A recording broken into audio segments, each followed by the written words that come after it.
up, YouTube? Back at it again with another banger video. This time we're talking about a book that I'm sure needs no introduction. We're talking about...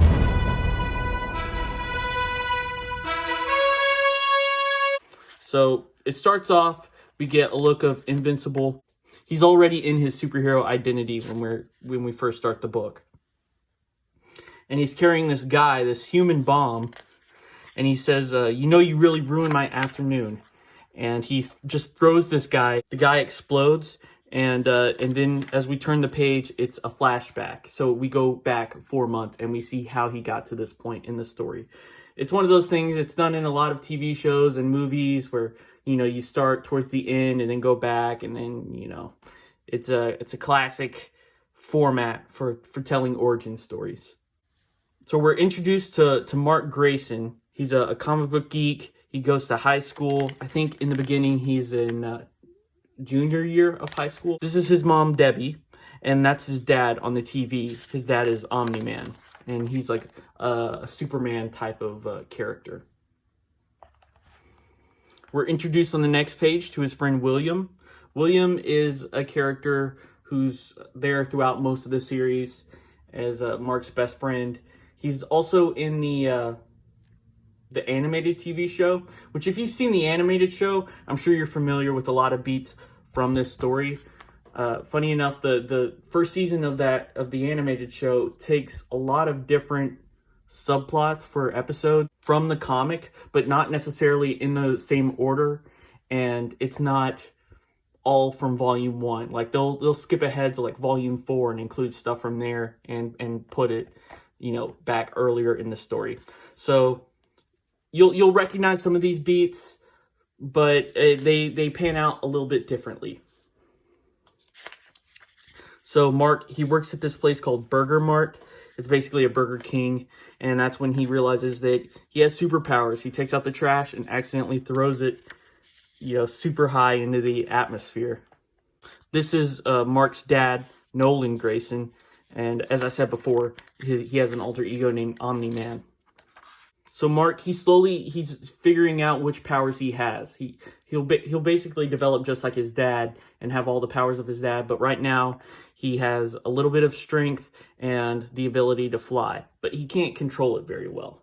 Then we meet this concrete-looking guy. His name is Titan, and we'll know more about him later on. He comes back into the story, but right now he's a bad guy, and he's participating in this robbery, this jewel thieves. These guys look like they're straight out of Reservoir Dogs, which is probably intentional. This book is filled with cameos and references and things like that, as you'll see later on. But Invincible, this is his original costume, and he stops these guys. His dad, Nolan, sees him take these guys down, and he's like, we got to do better than that homemade costume. So he takes him to this guy, this tailor. This is where he gets his new suit from. So then we're shown Mark at school, and this is important. It's several important characters in his class. Back here, we see Adam Eve. She comes up later in the book. We meet his teacher, and we meet this bully named Derek, and he comes back later as well. So Mark, he witnesses this guy getting bullied. He intervenes. He gets sent to the principal's office. His principal's his last name is Winslow. You know, that's another reference. And his principal says, you know, I'm glad you're helping out the bullied students, but you could have gotten hurt too. This guy's a lot bigger than you are. You're not invincible, you know? And that's where he gets the name. So that's chapter 1. In chapter 2, it starts off with Omni-Man, again, in a flashback. He's telling Mark about his origin. So this is one version of it. This is the version that he shares with Debbie and Mark. We come to learn later on, I think in volume 2 or 3, that this wasn't the full story. Bits and pieces of it are true, but it's leaving out some key details. So Nolan is from this planet, Viltrum, and he's a Viltrumite, and they go around to different planets sharing their technology, trying to bring less developed alien races up to speed with them. So Earth was deemed not far enough along evolutionary for the Viltrumites to share their technology with them, because there's so much violence and war and bad things that happen on Earth. Nolan volunteered to go to Earth by himself and sort of nurture Earth and the human race until they were to a point where they were ready for the Viltrumite technology and world peace. So that's what his mission is. That's why he came to Earth, to be Omni-Man, or at least that's what he told Mark. And he tells Mark, "You're half Viltrumite, so one day after puberty, you're gonna get superpowers." Flash forward back to present day, and Mark does have these superpowers, and he can't sleep at night. He's so happy that he can fly. He goes out on a night fly, and he goes past this Toys B Wee, like a Toys R Us, and he notices someone's robbing it. This is one of the Mahler twins. You'll recognize him from the show as well.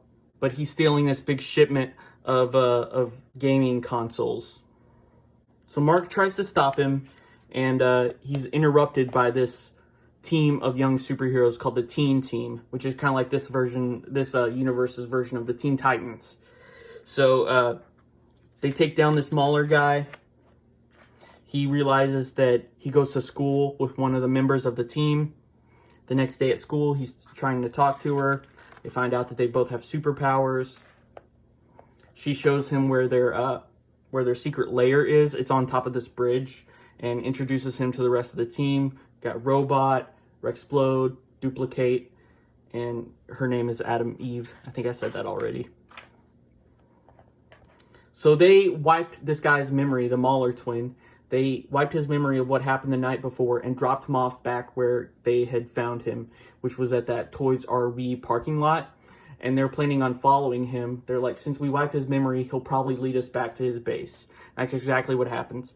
He goes back to this warehouse where we see the other Mahler twin, and they've got this whole army of robots that they're building.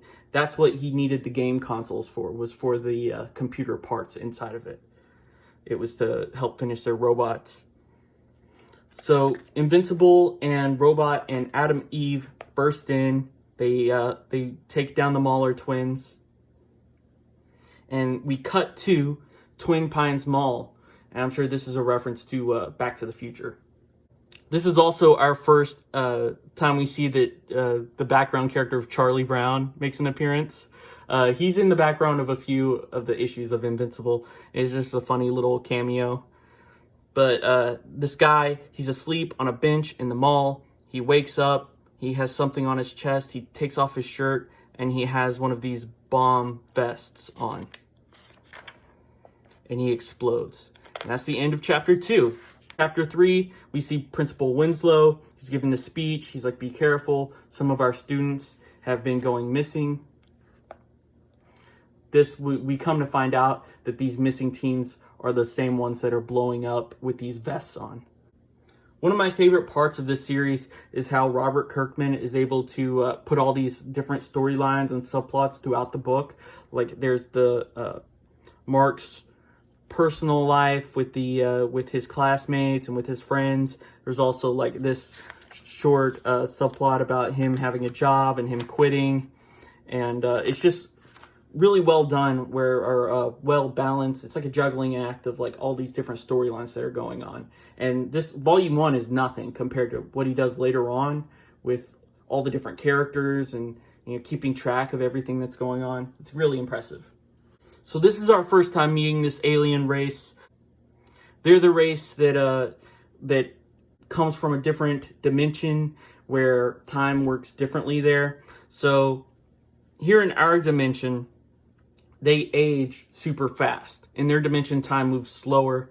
So when they come to Earth the first time, at least, they're unprepared for that. So as Invincible and his dad are fighting them, the guys, they just start aging and become like elderly in only a few minutes. It doesn't take very long. And that's how they end up defeating them.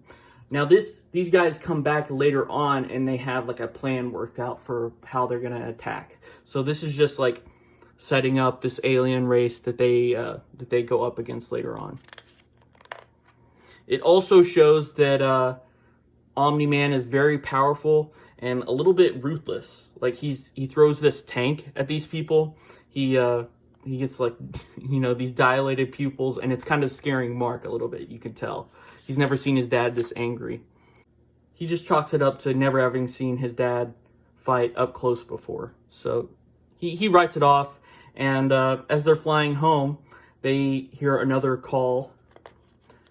They go to this mall, and it's a different mall, and there's a different teen with that same vest on, the same exploding vest. So Omni-Man, he finds him, he just yeets him out of the roof of this mall, and the kid explodes. And Mark recognizes him. He's like, that's one of the kids who are missing, that are missing from my school. So he's starting to put together this mystery of there's something to do with Mark's high school. Meanwhile, these aliens, they kidnap Nolan and take him back to their dimension.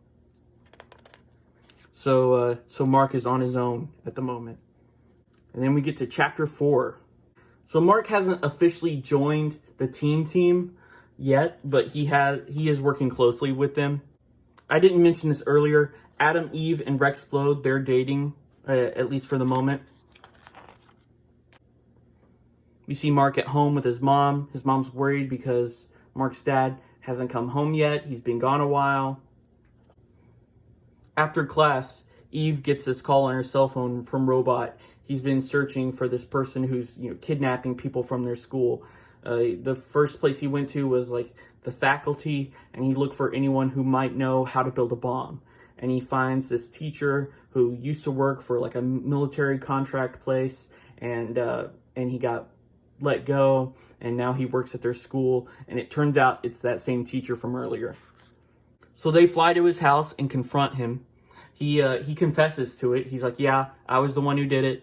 I've been creating bombs and strapping them to the chest of the popular kids, the people he deems to be bullies.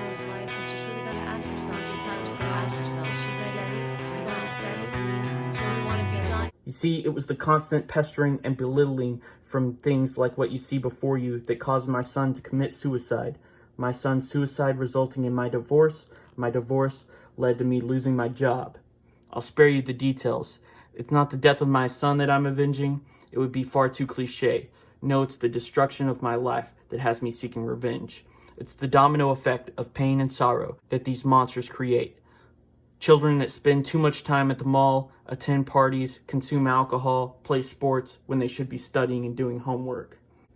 So the teacher, he says, and I can't think of a more appropriate way to end my crusade than the death of two superheroes. And he takes off his shirt, and he's wearing one of these same things, one of these same bomb vests. So Invincible has to grab him. He flies to Antarctica real fast and throws this guy. And it's the same page from the beginning that we saw. We've looped back around. You see that splash page is the same as this panel. This page is the same as this one. And now it makes sense, like the context of the story, that this is his teacher who's been creating these bombs. So Invincible, he eventually flies back home, and his dad is back now from this off-world fiasco. And the mom asks, what did you two do today? And Mark says, I found out one of my teachers was turning my classmates into organic bombs in order to take revenge on the kids he felt were like the ones that led to his son committing suicide. Apparently, he turned himself into a bomb also and tried to kill me and a friend of mine, but I flew him to Antarctica before he blew up so that he wouldn't hurt anyone. And Nolan says, I spent the last 8 months enslaved by an army from an alternate dimension, although it seems like much less time has passed here. About a week ago, I led a revolt against my captors and regained control of my powers. Today, a team of scientists from the rebellion found a way to get me home. And Debbie says, that's nice. Now who's ready for dessert? And that's the kind of humor this book has. It's like, the people will explain these fantastic sci-fi ideas, and then the mom will just be like, oh, okay. She's used to it by now. She's used to being married to a superhero. And that's it for Volume 1. We see some concept art, some sketches, some early designs. It's really fun. It's a great series. I highly recommend it. Really, I recommend anything that Robert Kirkman writes. I hope you enjoyed this video. Don't forget to press like and smash that subscribe button and let me know what I should cover next. Thanks for watching. Bye.